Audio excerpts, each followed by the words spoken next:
Hello YouTube, j'espère que tu vas bien. Titre un petit peu putaclic aujourd'hui, je m'excuse, mais bon, en général, mon contenu est pertinent. Voilà. Bon, on va prendre le script, parce que je sens qu'il va y en avoir besoin, n'est-ce pas? Petite parenthèse pour les personnes qui souhaitent m'aider à vivre de YouTube, il y a mon Utip en barre d'infos pour celles qui ne connaissent pas. C'est un site où vous pouvez visionner une publicité qui me rapportera directement 10 centimes, c'est-à-dire 100 fois plus que ce que YouTube me paye. Si tu souhaites m'aider dans mon travail, si tu souhaites me voir continuer à poster mes vidéos sur YouTube, n'hésite pas à aller mater une petite pub à la fin de cette vidéo ou même pendant, enfin bref, tu fais ce que tu veux. Je t'en remercie grandement et moi ça m'aidera à vivre et à continuer mes vidéos tout simplement. Depuis quelques jours vous êtes très nombreux et nombreuses à me parler du nouveau placement produit capillaire de certaines influenceuses. Effectivement, Hairburst, j'arrive pas à le prononcer, on le voit un petit peu partout sur tous les réseaux sociaux, on commence à beaucoup en parler et aujourd'hui on va analyser ce qu'il en est vraiment. On peut voir que la marque Hairburst utilise le marketing d'influence via des posts sponsorisés pour se faire connaître. C'est-à-dire qu'on rémunère les influenceuses et la marque propose également des codes d'affiliation à ces influenceuses, c'est-à-dire que l'influenceuse récupère une certaine somme d'argent sur votre commande. Par exemple, si vous avez généralement 10% de code promotionnel pour vous, hein, je prends un exemple, l'influenceuse aura peut-être sûrement 10% de commission pour elle. D'ailleurs, si vous souhaitez savoir comment le sponsoring fonctionne, en fin de vidéo, je vous mettrai la vidéo de Dylan qui détaille vachement bien tout ça et qui explique très bien. D'ailleurs, sur Instagram, on peut voir que l'un de ses posts arrive en top tendance du hashtag sponsorisé, ce qui est quand même pas mal je trouve, hein. On en entend pas mal parler sur la toile, sur les réseaux sociaux, etc. comme une marque miracle, hein. Clairement c'est ce qu'on vous promet à chaque fois. De toute façon, à chaque fois qu'il y a un nouveau placement produit, c'est un produit miracle, hein. C'est souvent comme ça d'ailleurs dans les placements produits, on se demande pourquoi, comme si c'était pour prouver une réelle efficacité, enfin je ne sais pas.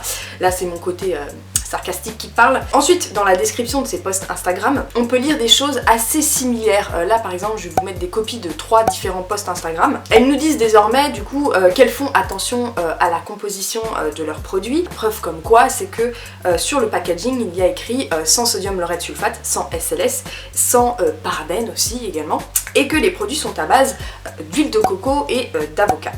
Soit, hein. Bref, aujourd'hui je suis là pour démêler le vrai du faux, analyser le marketing de la marque, mais je ne vais certainement pas vous parler de l'efficacité des produits puisque je ne les ai pas testés tout simplement. Donc Hairburst, clairement gros marketing d'influence, grosse sponsorisation pour faire parler d'elle au plus de monde possible et pour toucher le plus de personnes possible sans se soucier réellement d'une cible particulière, hein. Ils essaient d'appâter le plus de monde possible justement en distribuant des codes promo à l'appel pour déclencher l'achat chez le consommateur. Déjà, je vais aller sur le site de Hairburst, que je n'arrive toujours pas à prononcer. Alors déjà, en première page, on voit une dame avec un brushing à l'américaine, vous savez, façon très années 80, qui nous promet voilà, d'avoir des cheveux volumineux, soyeux, tout ce que vous voulez.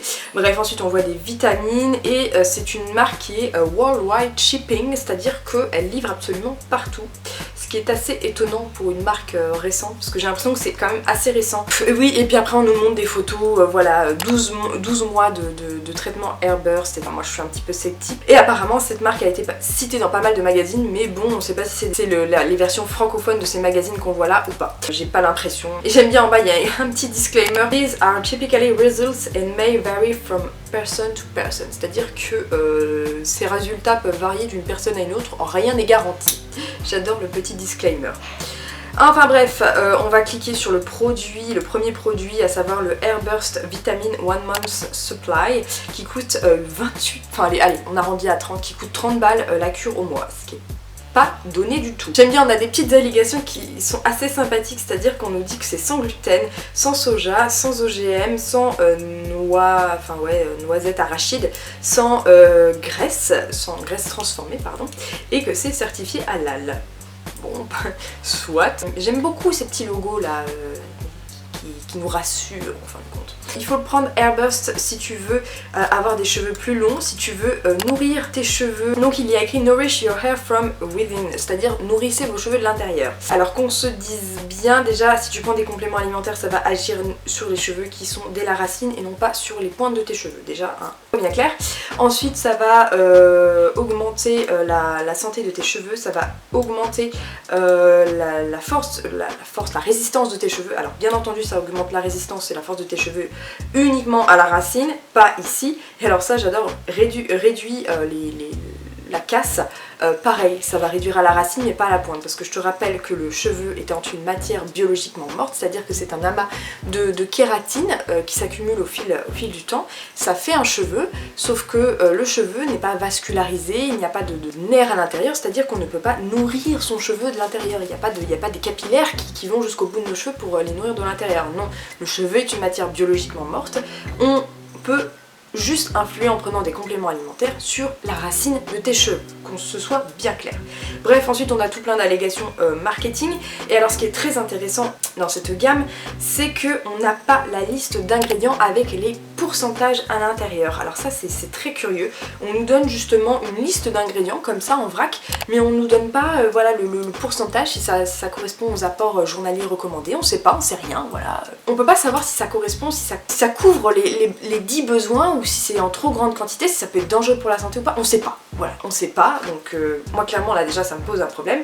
Donc tout d'abord, dedans ce qu'on a, c'est qu'on a de la biotine. Donc la biotine c'est la vitamine B, je ne sais plus combien, B8 je crois, qui est très bonne pour les cheveux. D'ailleurs je vous avais fait une vidéo sur les fameux shampoings, la biotine que Nabila utilisait. Elle a été d'ailleurs strikée par la personne qui tenait le shop de coiffeur, hein, n'est-ce pas? Je disais que ces shampoings à la biotine ne servaient absolument à rien, elle n'a pas été très contente cette dame. Ensuite on nous dit qu'il y a du collagène. Donc le collagène, qu'est-ce que c'est? C'est une substance issue de la gélatine, donc des graisses animales en général. On fabrique cette dernière en soumettant les os et la peau d'animaux, le plus souvent en général c'est soit des bovins soit des porcs, à différents traitements. Donc on nettoie tout ça, on dégraisse, on fait un traitement à l'acide, par extraction, par hydrolyse, enfin des trucs bien chimiques, bien voilà quoi. Donc la gélatine obtenue, elle sert souvent d'ailleurs dans l'industrie alimentaire, hein. Je pense que les personnes de confession musulmane ou juive évitent justement tous les produits à base de gélatine, notamment les bonbons. Donc ils utilisent ça comme agent de texture, mais également dans l'industrie pharmaceutique, puisqu'on l'emploie pour l'utilisation de capsules. Et aussi utilisé dans la fabrication de papier et de pellicules photographiques. Bon,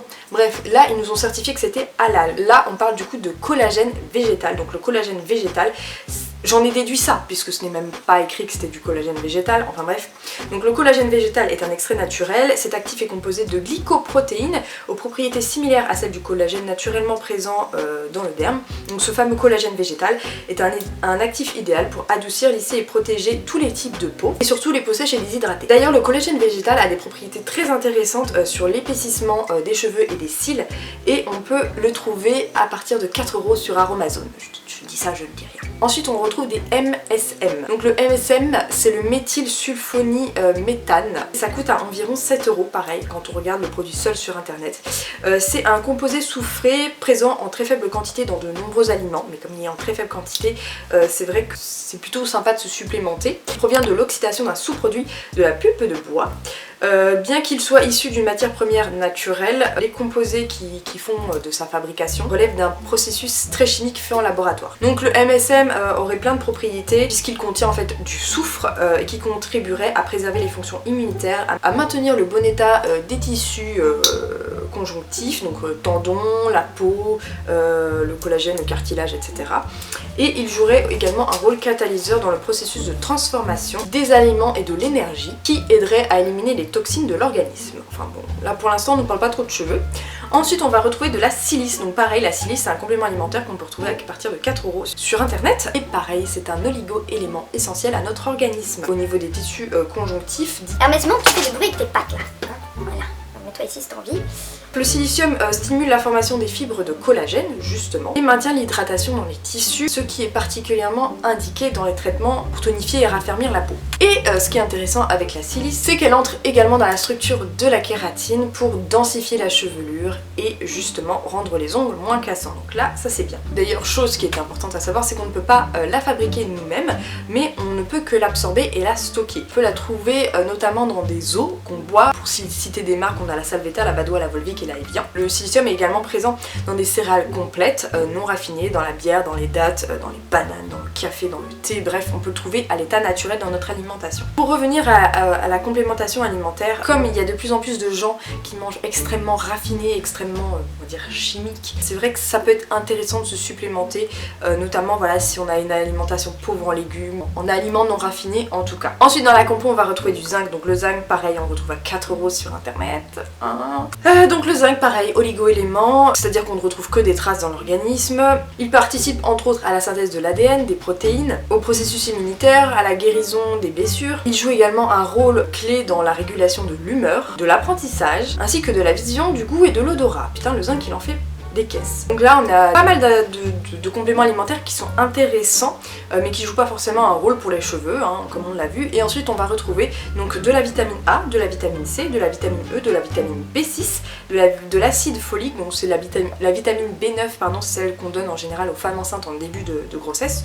Ensuite on va retrouver de la vitamine B12 et de la vitamine B5. Bref on a un beau cocktail de vitamines. Je trouve ça en fin de compte assez onéreux puisque par exemple moi je prends du Siletum de temps en temps, deux fois par an max, et il est 3 fois moins cher. Si vous voulez, la cure par mois coûte moins de 12 € et reprend la quasi-totalité des ingrédients. Il vous faudra juste ajouter la vitamine C, A, E pour obtenir une composition assez similaire. Soit vous rachetez des vitamines en pharmacie, soit vous prenez des super aliments, par exemple comme ce genre de choses que je vais vous montrer là et qui sont bio. En soi, les vitamines sont intéressantes, hein, mais je trouve la cure un petit peu chère au mois, quoi. Si vous voulez, on est 3 fois moins cher pour le Siletum, enfin bref. Ensuite sur le site, ça m'a bien fait marrer, on trouve une thé d'oreiller en soie à 40 €. Alors honnêtement, je suis d'accord pour ça, que la soie effectivement ça réduit la casse, ça évite l'électricité statique. Par contre vous pouvez très bien investir dans une thé en satin, ça coûte beaucoup moins cher, ça a les mêmes effets, vos cheveux glisseront dessus. Ou alors si vous avez des carrés en soie de votre grand-mère, des choses voilà, que vous ne mettez pas forcément, vous pouvez d'ailleurs en trouver en friperie des carrés de soie. Vous l'attachez sur votre oreiller, vous prenez un autre foulard que vous attachez, vous savez, juste derrière et vous dormez sur votre carré de soie. Voilà, petite alternative économique hein, et surtout moins polluant puisque là, au niveau de l'emballage du carton, ça fait beaucoup de choses quoi. Ensuite on va passer à l'huile d'argan. Alors là l'huile d'argan pareil ça m'a bien fait rire, c'est-à-dire que donc sur le packaging on voit que l'huile d'argan est 100% organique, Moroccan oil etc, oil treatment. On nous dit que ça traite les fourches, autant vous dire que ce n'est pas du tout vrai. Un cheveu fourchu restera fourchu, pour enlever la fourche il faut couper, on ne répare pas des fourches. C'est comme si vous disiez je vais réparer mon ongle cassé, je vais le recoller avec de la colle, non, aucun intérêt. Là c'est un argument marketing est un peu clairement fallacieux hein. Ensuite ça va promouvoir la pousse des cheveux et des cheveux forts. Oui et non, pour promouvoir la pousse des cheveux je vous conseillerais plutôt l'huile de moutarde ou l'huile de ricin. L'huile de moutarde qui est une huile qui va chauffer le crâne et en général quand on chauffe le crâne, quand on le masse, ça va tout simplement voilà, vasculariser votre crâne, ça va aider la circulation sanguine à se faire au niveau des capillaires, hein, du bulbe et donc apporter le plus de minéraux et de nutriments à vos cheveux pour qu'ils poussent. Et ensuite ce que j'aime bien, il y a écrit 100% organique, nothing added, nothing taken away. Alors soit, c'est-à-dire qu'il n'y a rien qui a été rajouté, rien qui a été enlevé, soit. Ensuite on a tout un argument marketing, blablabla. Ingrédients, ce que j'aime bien c'est qu'il y a écrit 100% organique arganian spinoza oil. On est donc bien sur une huile végétale, sauf que le problème c'est que là il ne nous est pas spécifié si c'est une huile végétale, première pression, à froid. C'est-à-dire qu'on peut extraire des huiles de deux façons différentes. Soit on presse à chaud, c'est-à-dire qu'on va chauffer la matière pour en extraire le plus possible d'huile, sauf que le problème qui se pose quand c'est une extraction à chaud, et donc on perd justement les vitamines et autres bienfaits qu'il y a à l'intérieur. On va altérer la qualité de l'huile. Donc là on n'a aucune information sur ça, c'est-à-dire qu'on ne nous garantit pas que c'est une huile vierge première pression à froid. C'est un petit peu ça le problème. Et en plus de ça, le prix, je vous laisse pour 100 ml, on est à 33,99 €, 34 €, les 100 ml c'est absolument hors de prix. C'est-à-dire que par exemple l'huile extraite à froid sur le site Aromazone, alors je vous cache pas, Aromazone en ce moment ils ont des petits problèmes de qualité, mais au moins c'est une huile bio première pression à froid, on est à 10 € les 100 ml, c'est-à-dire 3 fois moins cher. Et si vous voulez une huile de meilleure qualité, je vous conseille les huiles de la compagnie d'essence. Il faut savoir que cette huile là, les 50 ml sont à 6 €, donc ce qui fait à peu près 12 € les 100 ml. Bien loin des 34 € des 100 ml d'une huile d'argan dont on ne sait même pas si c'est une première pression à froid.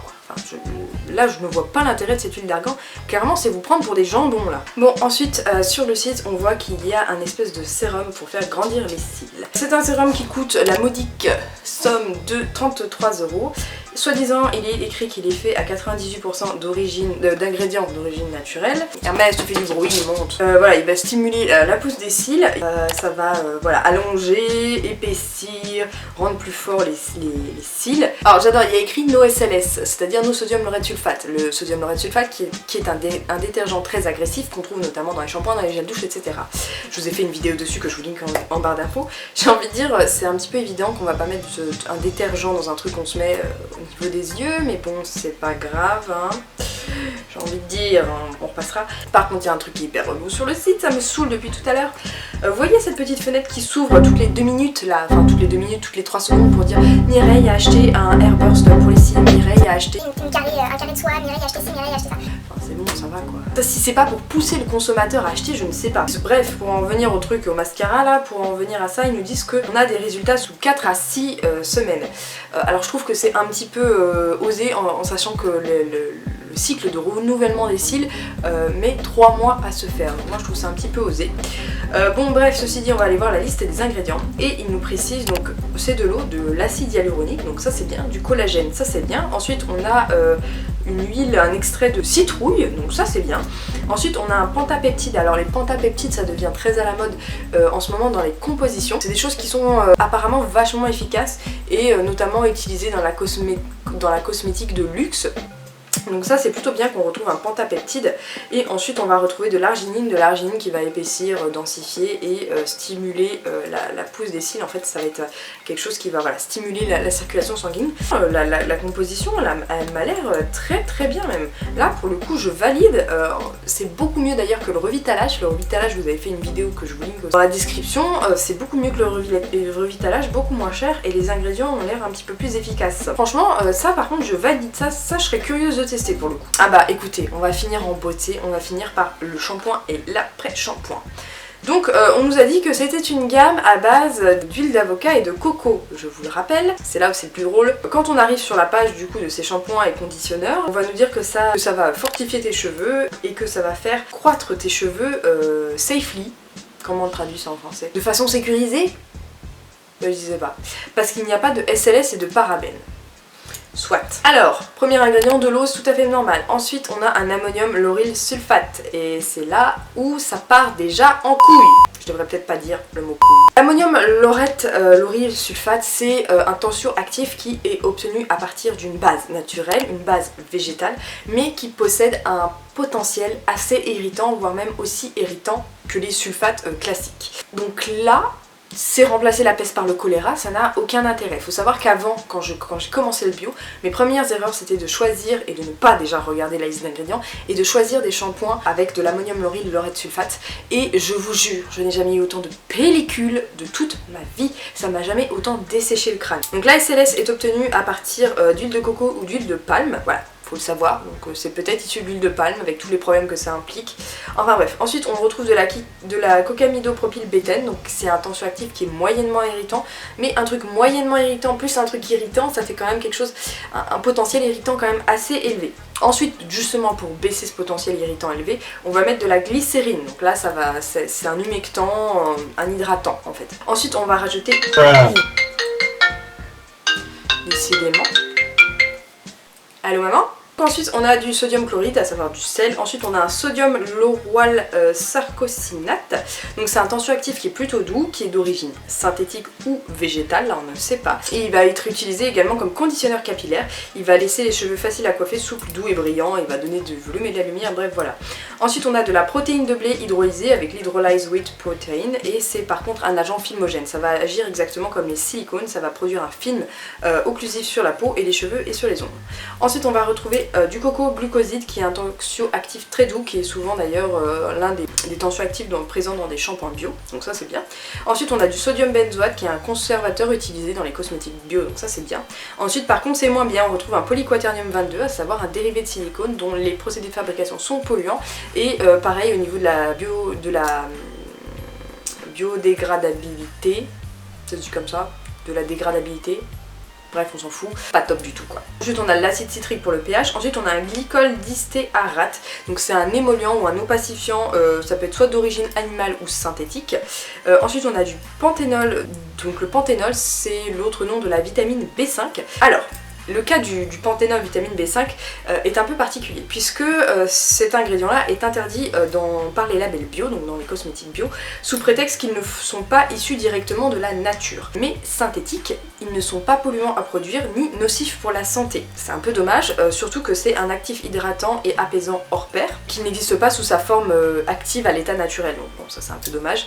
Et c'est également le cas de l'urée, pareil, qui n'est pas autorisé dans les cosmétiques bio et qui est pourtant un actif hydratant absolument génial. Et si vous voyez une crème avec une composition pas trop dégueulasse à l'urée et que vous avez les mains très sèches par exemple, et ben ça peut être un très bon soin pour les mains.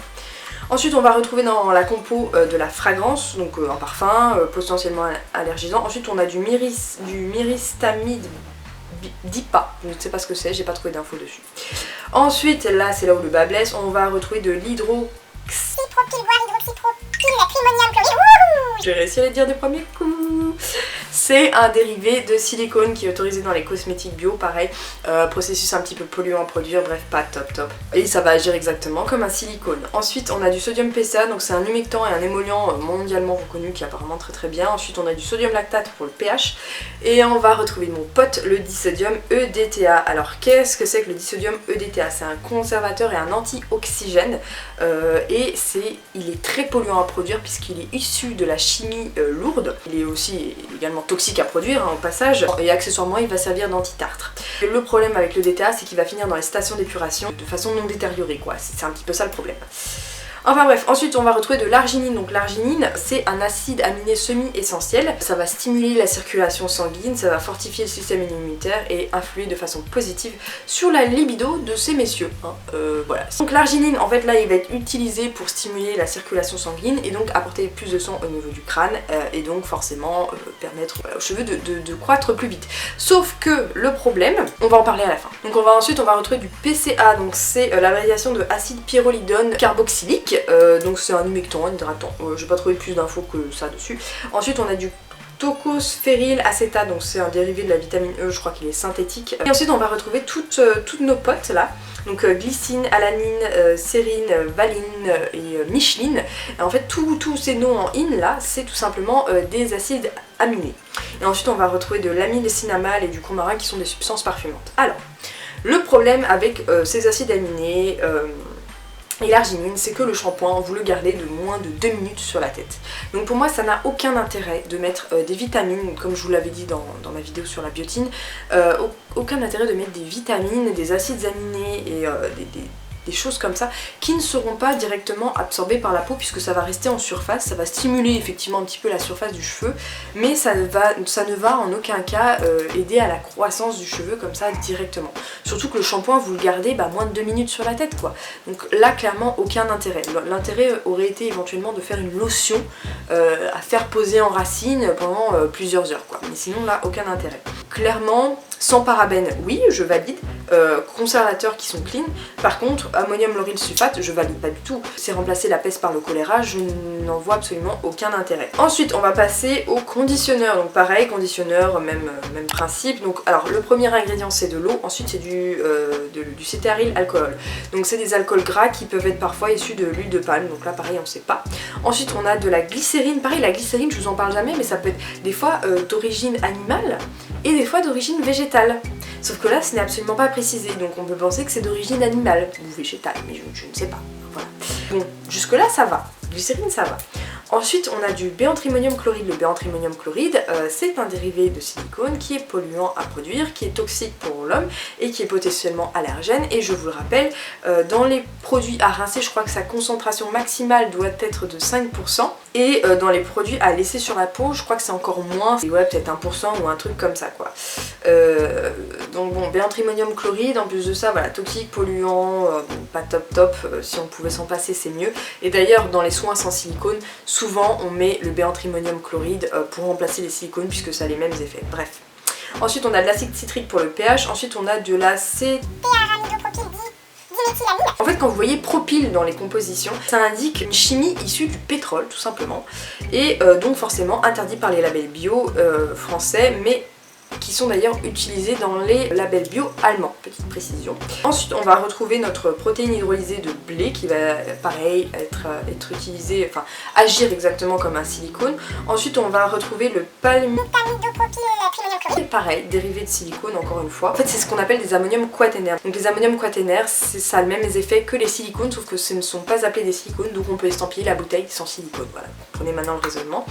Et là, en conservateur, on retrouve du phénoxyéthanol. Phénoxyéthanol, je vous le rappelle, c'est un perturbateur endocrinien, donc vraiment pas top. Si on peut s'en passer du phénoxyéthanol, ça serait mieux. Je comprends pas pourquoi ils ont pas mis du sodium benzoate. Ah bah si, ils en ont mis, autant pour moi, ils en ont mis. Ensuite, ils ont remis du panthénol, donc panthénol, c'est ce que je vous ai cité plus haut.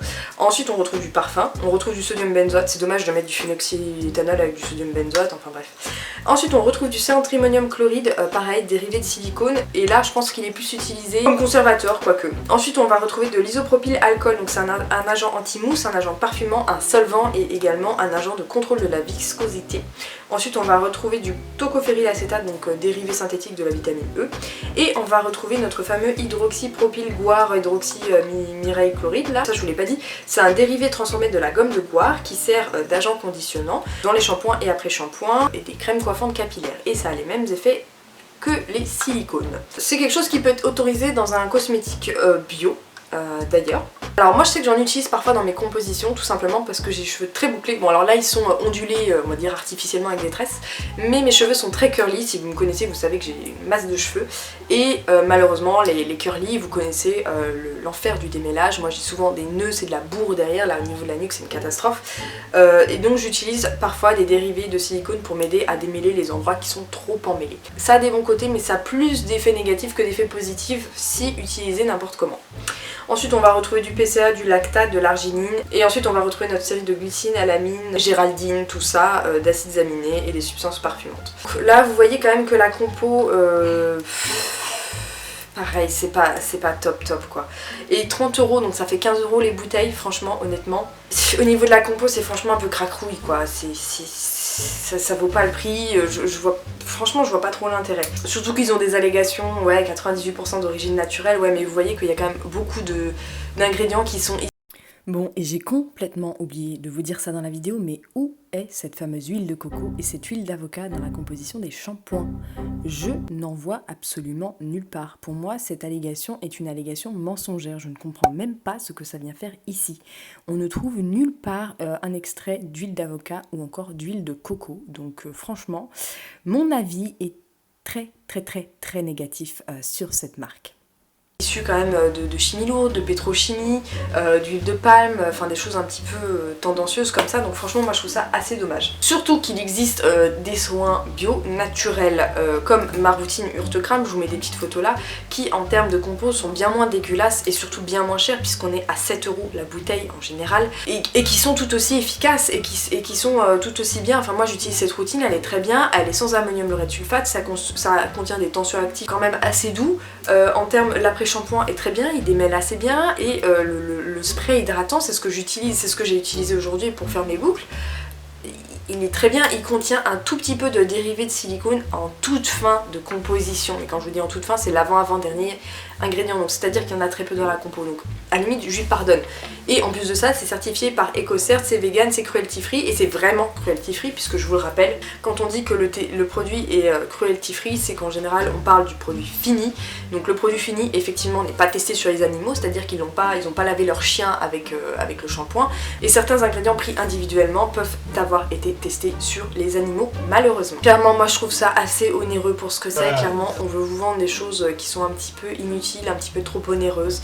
Moi je ne suis pas tout à fait fan de la façon de fonctionner de cette marque hein, malheureusement. D'inonder comme ça les réseaux sociaux, je n'apprécie pas tellement, mais bon ça c'est un avis personnel. Enfin bref, si vous souhaitez tout simplement rémunérer d'une certaine façon mon travail, vous pouvez aller visionner une pub sur mon Utip, et donc vous me permettrez de gagner 10 centimes pour le travail fourni pour cette vidéo. Voilà, j'espère que cette vidéo t'aura plu, j'espère que t'auras appris des choses, n'hésite pas à liker, commenter, et n'hésite pas à cliquer sur ma trogne pour t'abonner si ça t'a plu.